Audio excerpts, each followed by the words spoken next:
Uma das grandes questões da história foi: por que os europeus descobriram a América? Por que os americanos não descobriram a Europa?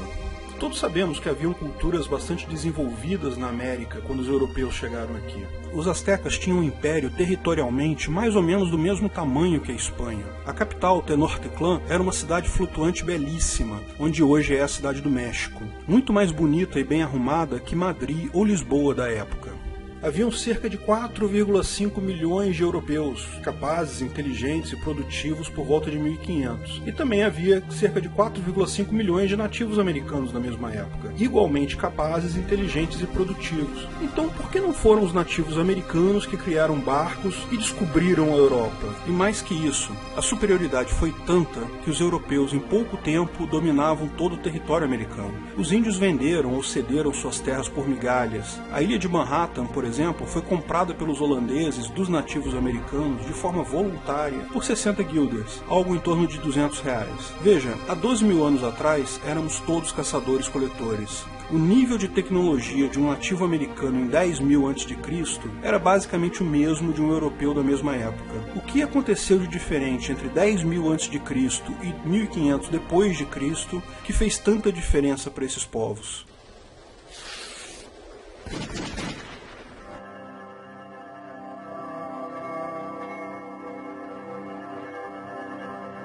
O livre mercado é sempre moral? Por que os índios brasileiros, por exemplo, venderam terras, trabalho, outras coisas de valor em troca de bugigangas europeias como espelhos e contas coloridas? Não, os índios não eram inocentes, bobos, iludidos. A capacidade mental dos índios era em tudo similar à dos europeus. A questão é o mercado. Os índios não haviam inventado ainda o espelho. Isso era algo raro, escasso para eles. Por outro lado, havia terras e mais terras que sequer eram usadas pelos índios. Não havia escassez de terra. Lógico, vendo pelo retrovisor hoje foi um mau negócio, mas descobrir maus negócios no futuro é fácil. Do ponto de vista de um índio, naquele momento, era um ótimo negócio. Lógico que também houve violência, nem todas as terras foram obtidas por trocas voluntárias. Houve terras tomadas à força dos índios, mas havia muita terra sobrando. Mas isso não muda o fato de que a superioridade europeia foi tanta que não houve propriamente uma guerra, mas uma simples dominação. Esse assunto, por que da Europa descobriu a América, é tratado em detalhes no ótimo livro do Jared Diamond, Armas, Germes e Aço.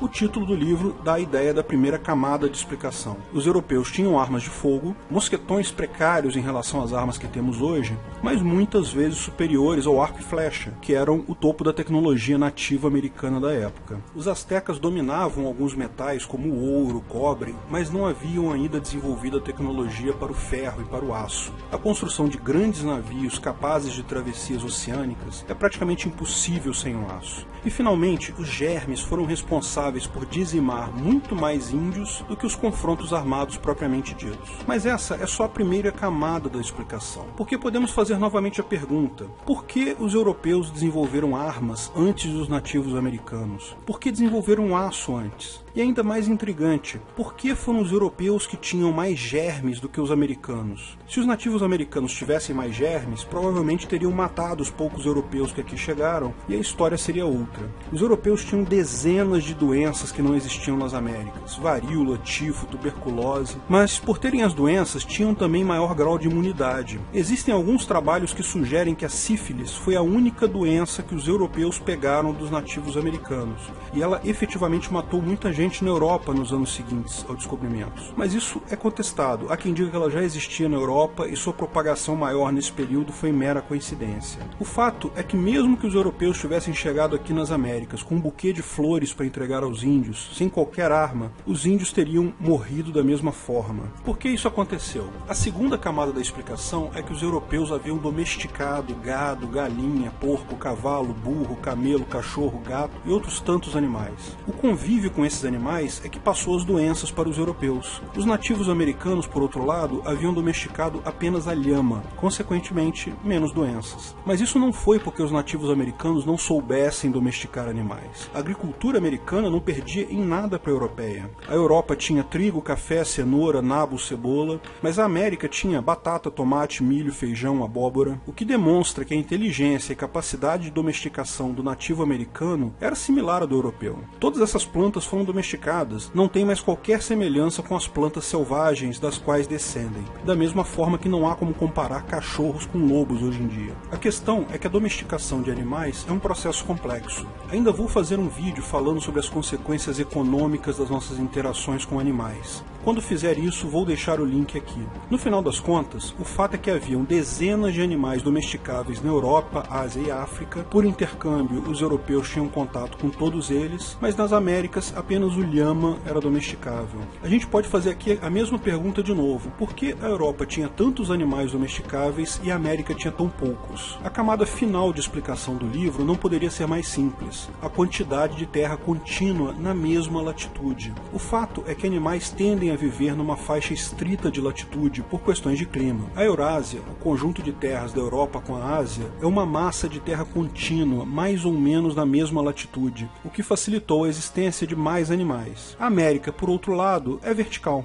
Tem menos área que o conjunto Europa-Ásia, e essa área tem uma orientação que cobre várias latitudes, desfavorecendo a existência de grande número de animais. Ou seja, como haviam mais animais na Europa, era mais fácil achar animais que podiam ser domesticados. No final das contas, os índios brasileiros foram dominados pelos europeus simplesmente porque o continente deles tem orientação errada. Essa explicação possui uma estrutura lógica, é fortemente baseada em evidências, como eu expliquei no vídeo, mas e a Suécia? É impossível provar de forma científica que tal causa levou a tal consequência. Em qualquer disciplina social isso ocorre, mas dentro do meu julgamento pessoal me parece uma explicação bastante adequada. Acredito que seja verdade. Lembre-se que a propriedade na ética libertária é um conceito muito similar à posse no direito estatal atual. É um conceito fático. Se você usa a terra, delimita essa terra e defende essa terra, você é o proprietário. Se houve vício na aquisição da terra, se sua terra foi tomada com violência do proprietário anterior, basta esse proprietário anterior apresentar as provas em um tribunal e pedir a retomada da terra. Mas se a propriedade não é contestada, ela é válida. Portanto, não há que se dizer em devolver as terras aos índios, a menos que algum descendente de algum nativo americano tenha evidências particulares de que a sua terra foi invadida e não vendida voluntariamente ou ocupada primariamente por portugueses, presume-se a validade da propriedade atual. Meramente dizer que tudo era de índio e agora não é mais, não é prova alguma, pois o ônus de provar a ilegitimidade da aquisição de terras é de quem reclama esta. Não é o proprietário atual, que pode provar sua propriedade alegando meramente que usa, defende e delimita a terra. Daí podemos fazer a pergunta: foi moral os europeus terem dominado os nativos americanos? É moral ter mais germes que o seu oponente? Nem os europeus sabiam que isso faria alguma diferença, eles não tinham como saber. A teoria dos germes só foi criada no século XIX. Veja, como explicamos no vídeo o que é o PNA, moral é um conceito relativo. Culturas diferentes podem ter valores morais diferentes. Portanto, é uma questão em aberto. Se foi moral ou não, vai depender sempre da cultura e dos valores de quem julga. Certamente podemos analisar isso do ponto de vista ético, do ponto de vista do PNA. As invasões que existiram à época, evidentemente, são antiéticas e ferem o PNA. A traição e morte de Montezuma claramente fere o PNA. A dizimação dos tamoios, aliados dos franceses, pelos terminimós, aliados dos portugueses, na reconquista do Rio de Janeiro, foi claramente uma violação do PNA. Mas as trocas voluntárias, terras vendidas pelos índios por valores insignificantes, são negócios voluntários, portanto éticos, não ferem o PNA. Da mesma forma, a ocupação de terras deixadas por índios que morreram de doenças, sem sua intenção de infectá-los, é apropriação primária, portanto ética e dentro do PNA. O exato mesmo raciocínio pode ser levado a diversas situações do livre mercado. O valor de algo é muito diferente ao longo do tempo. O livre mercado é sempre ético, posto que é voluntário, ninguém é obrigado a comprar nada. Se é ético, certamente é moral também. Mas imagine uma situação: uma grande barreira de lama de uma mineradora se rompe, deixando a água de um rio totalmente inutilizável. Os habitantes das cidades rio abaixo ficam sem água potável. Lógico, com isso, a demanda por água mineral na região aumenta. O mercado é livre. Se há aumento da demanda, os preços sobem. Como há um enorme aumento da demanda sem contrapartida medida da oferta, os preços num primeiro momento sobem absurdamente. Muitas pessoas passam a questionar o livre mercado. Isso é um absurdo, garrafa de água mineral a R$50, as pessoas precisam beber água, os comerciantes estão querendo lucrar com a tragédia. O curioso é que isso claramente é um traço da cultura latino-americana, associar aumento de preços à intenção do comerciante de lucrar. Se o comerciante pudesse aumentar o preço e com isso lucrar, todos os produtos custariam $1 milhão. Lógico, a questão não é essa, o mercado impõe o preço. E o mercado é um conjunto de decisões pessoais e individuais. Não é o comerciante que define o preço de nada. Nenhuma classe de pessoas como comerciantes pode mudar o preço no mercado de forma indiscriminada, a menos que exista um monopólio ou oligopólio. Veja o vídeo Como Impedir Cartéis sobre esse assunto. Nossa moral coletiva, alguns dizem que é derivada da moral católica, encara o lucro como algo obsceno, algo ruim, algo contrário do que realmente é o retorno de um investimento de risco que teve sucesso. É possível visualizar claramente os benefícios do maior valor da água mineral na situação indicada. Veja, a oferta de água num primeiro momento é fixa. O seu Zé da venda tem 50 garrafas de água no estoque. Normalmente isso é suficiente, mas hoje 1000 pessoas querem comprar água mineral na venda do seu Zé. O seu Zé tem duas opções. Ele pode manter o preço, isso significa que os 50 primeiros felizardos que chegaram lá vão comprar aquela água e os outros 950 vão ficar sem. Agora, o critério foi puramente sorte. Quem chegou primeiro levou. Agora, suponha que o seu Zé aumente o preço da água para R$50.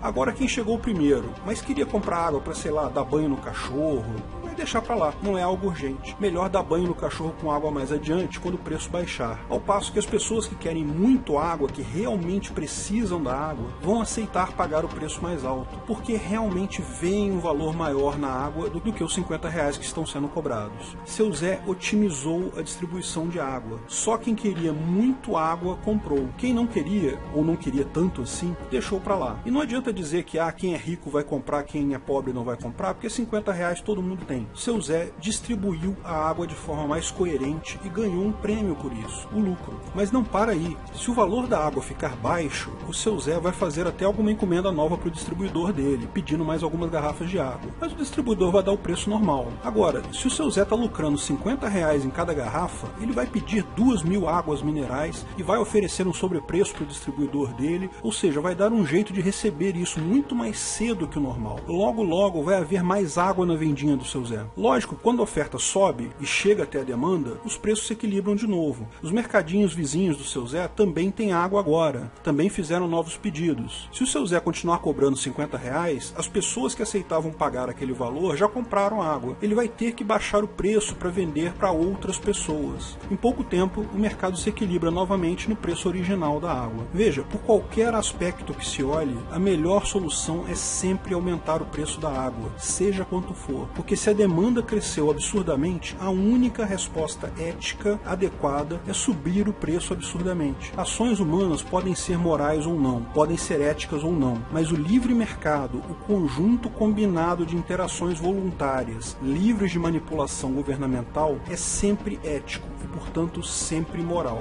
Nem sempre todas as partes de um negócio se dão bem. O risco sempre existe. E todos nós vamos, um dia ou outro, tomar prejuízo quando não esperávamos. Mas isso é muito melhor do que delegar decisões a um governo antiético que sempre vai tomar as decisões visando seus próprios integrantes, os políticos, funcionários públicos. Aprenda a gerir seu risco, a fazer apostas e a ter prejuízo. O Ancapistão vem aí, e saber gerenciar riscos será muito importante para quem quer ter sucesso.